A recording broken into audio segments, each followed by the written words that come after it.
Hello, so welcome everyone. তো আজকে chapter 4 একটা নতুন স্টার্ট করছি, এটার নাম হচ্ছে মুঘল এম্পায়ার। তো আমরা অনেকদিন ধরে যে ক্লাসগুলো দেখছিলাম, তো তার মধ্যে আজকে আবার একটুখানি হিস্ট্রি ক্লাসের মধ্যে আসছে। এটা খুবই কমন ক্লাস হয়, মুঘল এম্পায়ারের উপর আমরা ক্লাসটা এটা এখন টপিক করে রেখেছি। তো মুঘল এম্পায়ারের মধ্যে ফার্স্টে আমরা দেখছি, যেখান থেকে আমরা স্টার্ট করছি, যে আমরা জানি যে মুঘল ডাইনাস্টির যে এস্টাবলিশমেন্ট এবং সেটা largest empire in the Indian history হচ্ছে, রাইট। এবং তার মধ্যে মিলিটারি পাওয়ার, অ্যাডমিনিস্ট্রেটিভ ইনোভেশন, কালচারাল ডেভেলপমেন্ট, এগুলো সবই এর মধ্যে মানে রয়েছে। এবং সেই সময় প্রচুর কালচারের উন্নতি হয়েছিল এবং অ্যাডমিনিস্ট্রেটিভ যে পাওয়ার যেটা ছিল সেটাও প্রচুর ডেভেলপ করেছিল। এবং কালচারাল যে ডেভেলপমেন্টগুলো সেই সময় আকবর টাইমে মানে economic prosperity and population, political consolidation, এগুলো সব আলাদা আলাদা কিন্তু একটা জায়গাতে পৌঁছে গেছিল, রাইট। এবার এই জায়গা থেকে আমরা মুঘল ডাইনাস্টির উপর স্টার্ট করছি ক্লাসটাকে।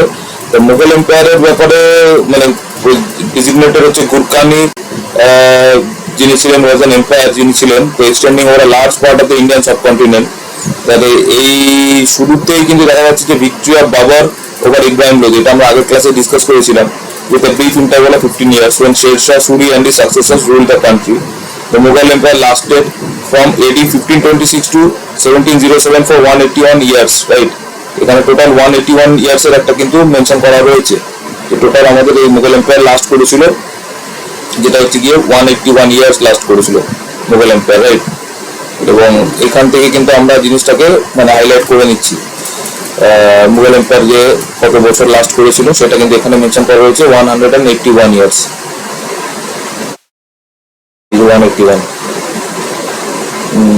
এবারে সেই জায়গা থেকে এবার আমরা চলে আসছি যে নেক্সট পয়েন্টের উপরে, যে বাবর ফার্স্ট হচ্ছেন গিয়ে বাবর হচ্ছে গিয়ে founder of the Mughal rule and belong to Chagatai section of the Turkish race. Chagatai সেকশনের উনি বিলং করতেন এবং উজবেকরা ওনাকে নোবেল মেথড অফ ওয়ারফেয়ার শিখিয়েছিলেন। এবং ওনাকে তুগলুমা which the attention of enemy was diverted by first attacking its flanking party and thus avoiding direct clash with the main forces. এবং এইটাই হচ্ছে বাবরের স্পেশালাইজেশন ছিল, যে বাবর ডাইভার্ট করে দিতেন, তার আর্মিদেরকে ডাইভার্ট করে দিতেন এবং ডাইভার্ট করে দিয়ে বাবর কিন্তু মানে অন্য দিক থেকে অল্প কিছু অ্যাটাক করে অন্য মানে অল্প আরো কেউ অ্যাটাক করছে এরকম ভাবে একটা সিন ক্রিয়েট করে, সিচুয়েশন ক্রিয়েট করে উনি কিন্তু যুদ্ধে জিতে যেতেন। এবং ওনার অটোবায়োগ্রাফি ছিল তুজুকি বাবরি। এই তুজুকি বাবরি ওনার অটোবায়োগ্রাফি হচ্ছে তুজুকি বাবরি, এটা আমরা এখানে হাইলাইট করে দিচ্ছি, তুজুকি বাবরি, এবং তুর্কিতে লেখা হয়েছিল। এবং ওনাকে হারিয়েছিলেন ব্যাটল অফ চৌসাতে, শের শাহ ওনাকে 1539-এ হারিয়ে দেন। এবং ওনাকে ইনভাইট করা হচ্ছে to attack India by Daulat Khan Lodi. Daulat Khan Lodi subedar of Punjab যিনি হচ্ছেন, দৌলত খান লোধি সুবেদার অফ পাঞ্জাব, উনি ওনাকে ইনভাইট করছেন বাবরকে। এবং ইব্রাহিম লোধির আঙ্কেল আলম খান লোধি এন্ড রানা সাঙ্গা, এনারা ওনাকে ইনভাইট করছে, রাইট। এনারা ওনাকে ইনভাইট করে নিচ্ছেন। আমরা বাবরকে ইনভাইট করছিলেন দৌলত খান লোধি সুবেদার অফ পাঞ্জাব, ইব্রাহিম লোধির আঙ্কেল আলম খান লোধি এন্ড রানা সাঙ্গা, এনারা ওনাকে ইনভাইট করে নিচ্ছেন। এবার হচ্ছে যে বাবরস ইনভেশন যদি চলে আসছি আমরা, বাবরস ইনভেশনের মধ্যে বাবরস ইনভেশনস হচ্ছে গিয়ে এখানে আমরা দেখছি বাবরস ইনভেশনস হচ্ছে ইয়ার হচ্ছে গিয়ে 1518 থেকে 1519, রাইট। এবং প্রথম ইনভেশনস হচ্ছে গিয়ে ওনার Bajaur and Bhera, first invasion of India. এবং সেক্ষেত্রে এখানে এই ডেটটা ইম্পর্টেন্ট হচ্ছে 1518, 1519। এবং এখানে যেটা হচ্ছে গিয়ে যেটা টেরিটরি হচ্ছে গিয়ে Bajaur and Bhera, first invasion of India এখানে মেনশন করা আছে। Babur's artillery play the decisive role, এবং ওনাদের গান পাউডার ফার্স্ট টাইম কিন্তু ওনারা ইউজ করেছেন ওই সময়, রাইট। গান পাউডারের ব্যবহার মানে বন্দুকের ব্যবহার ওনারা করেছেন। এবং এডি 1518, 1519-এ যখন ফার্স্ট ইনভেশন হয়ে গেল, তাহলে 1520-তে গিয়ে সিয়ালকোটে থার্ড এক্সপিডিশন ইন ইন্ডিয়া উনি করছেন, বাবর করছেন থার্ড এক্সপিডিশন ইন ইন্ডিয়া। আর 1524-এ লাহোর অ্যান্ড দেপালপুরে, যেখানে স্পেসিফিক্স হচ্ছে গাবে সুলতানপুর টু দিলওয়ার খান, এখানে এক্সপিডিশন হচ্ছে, যুদ্ধ হচ্ছে। এবং 1526-এ পানিপথের যুদ্ধ, এটা খুবই ইম্পর্টেন্ট, এটাকে আলাদা করে মার্ক করা দরকার আছে। 1526-এ যেটা হচ্ছে পানিপথের যুদ্ধ হচ্ছে, ওখানে ডিফিট অফ ইব্রাহিম লোধিকে উনি হারাচ্ছেন, রাইট। এবং এইখানে আমরা এটা মেনশন করে দিচ্ছি, ডিফিট অফ ইব্রাহিম লোধি হচ্ছে 1526 পানিপথের যুদ্ধ। এবং 1527-এ খানোয়ার যুদ্ধ হচ্ছে, 1527-এ খানোয়ার যুদ্ধ হচ্ছে নিয়ার ফতেহপুর সিকরি, এবং ডিফিটেড ওখানে যুদ্ধে হারাচ্ছেন রানা সাঙ্গাকে, রাইট।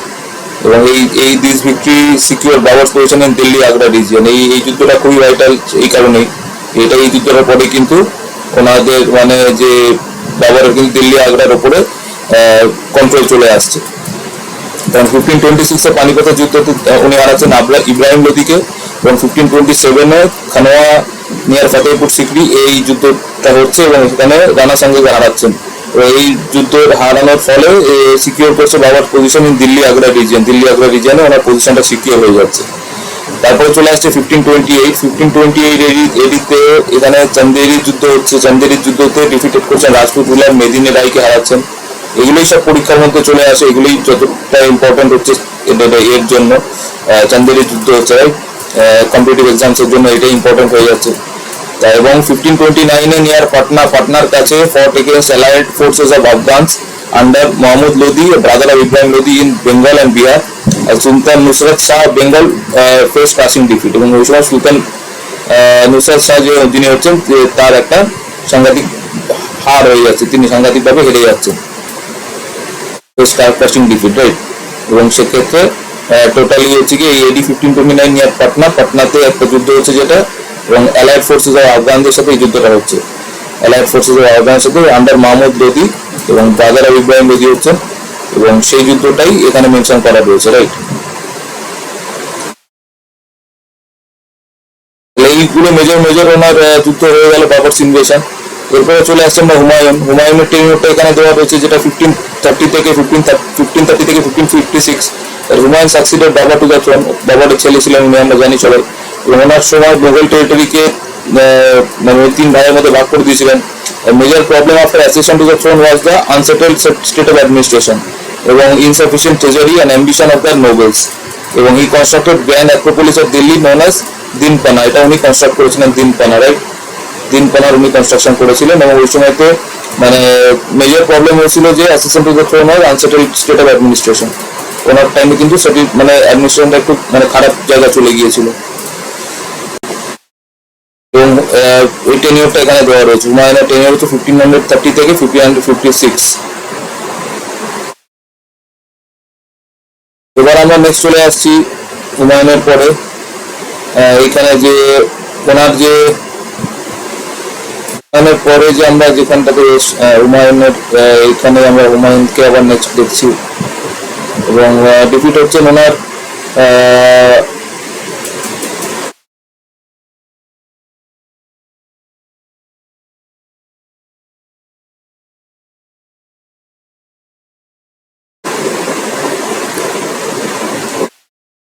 ওনাকে হারাচ্ছেন হচ্ছে ব্যাটেল অফ বিলগ্রামতে, কেন ওই যে শেরশাহ সুরি ওনাকে 1540-তে হারিয়ে দিচ্ছেন, এবং defeat of Kannauj compelled Humayun to leave India. কানৌজের যুদ্ধের জন্য হুমায়ুন ভারত ছেড়ে চলে যাচ্ছেন। He fled to the refuge of Safavid empire in Persia, where Persian king Shah Tahmasp welcome the Mughal and treated him like a royal visitor. এবং উনি সিকান্দার শাহ সুরিকে হারাচ্ছেন এবং অক্টোবর আগ্রা বাপস উনি এইখানে কিন্তু আবার 1555-এ এসে উনি কিন্তু আবার দিল্লিকে আক্রমণ করে জয়লাভ করছেন, রাইট। সিকান্দার শাহ সুরি এবং ওনার যে যুদ্ধে উনি হেরে গিয়েছিলেন সেক্ষেত্রে কিন্তু আবার উনি ফিরে আসছেন এবং 1555-এ এসে উনি কিন্তু আবার যুদ্ধে জয়লাভ করছেন। এখানে এটা মেনশন করা রয়েছে 1555-এ। তার মানে একবার 1540-তে ব্যাটল অফ বিলগ্রাম কনৌজে ওনাকে হারাচ্ছেন হচ্ছে শেরশাহ সুরি, এবং উনি আবার সিকান্দার শাহ সুরিকে হারাচ্ছেন 1555-এ এবং এসে আবার অকুপাই করছেন আগ্রা দিল্লিকে। এরপরে হচ্ছে ক্যাম্পেন্স অফ হুমায়ুনের মধ্যে চলে আসছে যে ইয়ার্স হচ্ছে 6 মান্থ মানে সাকসেশন, প্লেসেস হচ্ছে বুন্দেলখন্ড। এবং Humayun defeated the Chandela ruler of Bundelkhand এবং পাওয়ারফুল ফোর্ট অফ কালিঞ্জারকে উনি কন্ট্রোল করে নিয়েছিলেন। এবং এডি 1532-তে উনি মোহাম্মদ লোদিকে হারাচ্ছেন। 1533-34-এ উনি বাহাদুর শাহ গুজরাটকে হারাচ্ছেন। এবং 1539 আর এর মধ্যে চৌসার যে যুদ্ধ হচ্ছে সেখানে শেরশাহ সুরি হুমায়ুনকে হারিয়ে দিচ্ছেন। এবং 1540-তে বিলগ্রামের যুদ্ধতে উনি শেরশাহ সুরির দ্বারা পরাজিত হচ্ছেন এবং টেম্পোরারি এন্ড হয়ে যাচ্ছে ওই সময় মুঘল এম্পায়ারে, রাইট।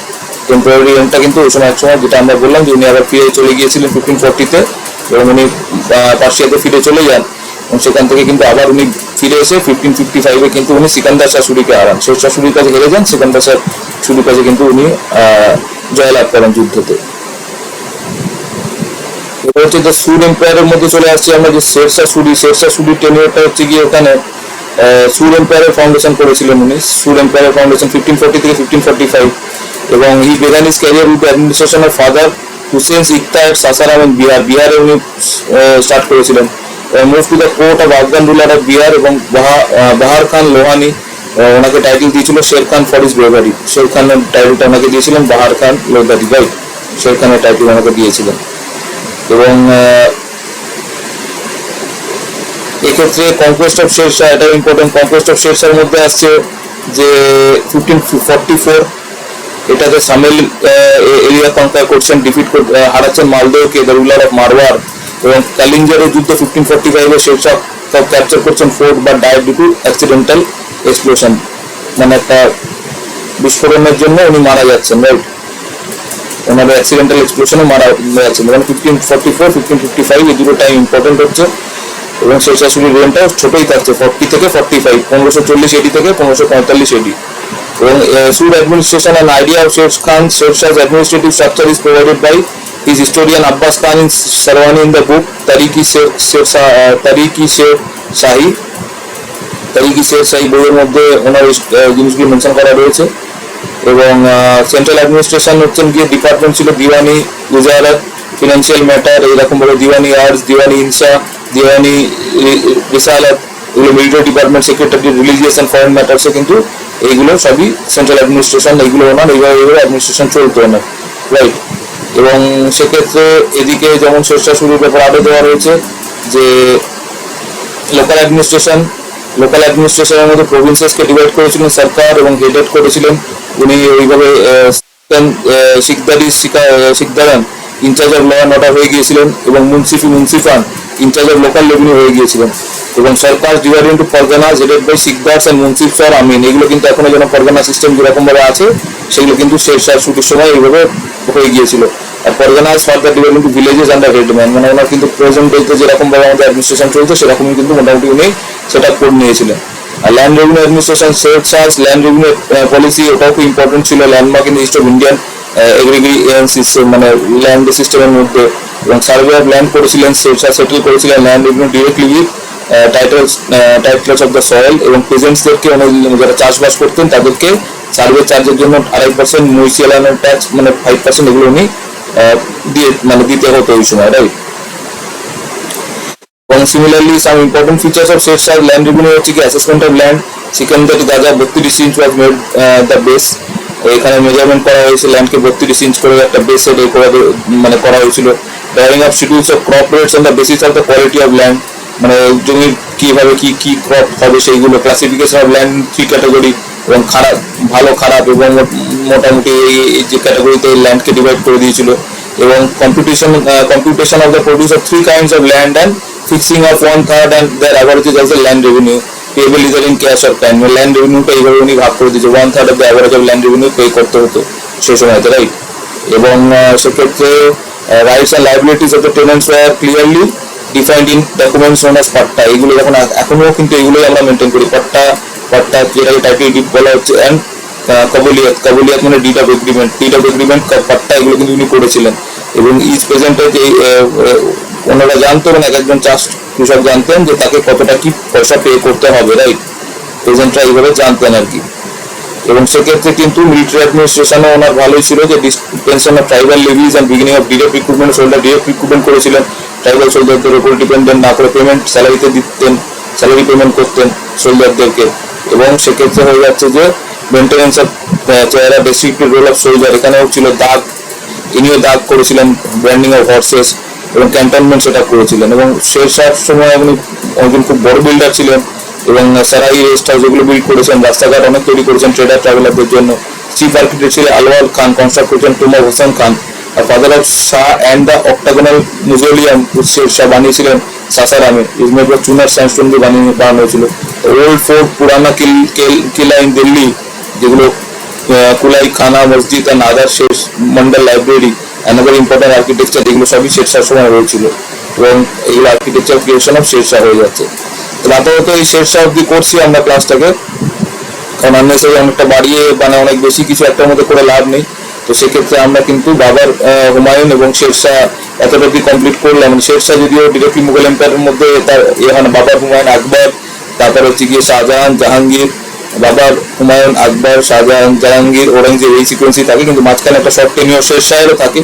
শেরশাহটাও আমরা এর মধ্যে পড়লাম। এবার নেক্সট আমরা এবার চলে আসবো আকবর থেকে, আমরা একটা নেক্সট ক্লাস নিয়ে পরের ক্লাস নিয়ে একটা স্টার্ট করবো।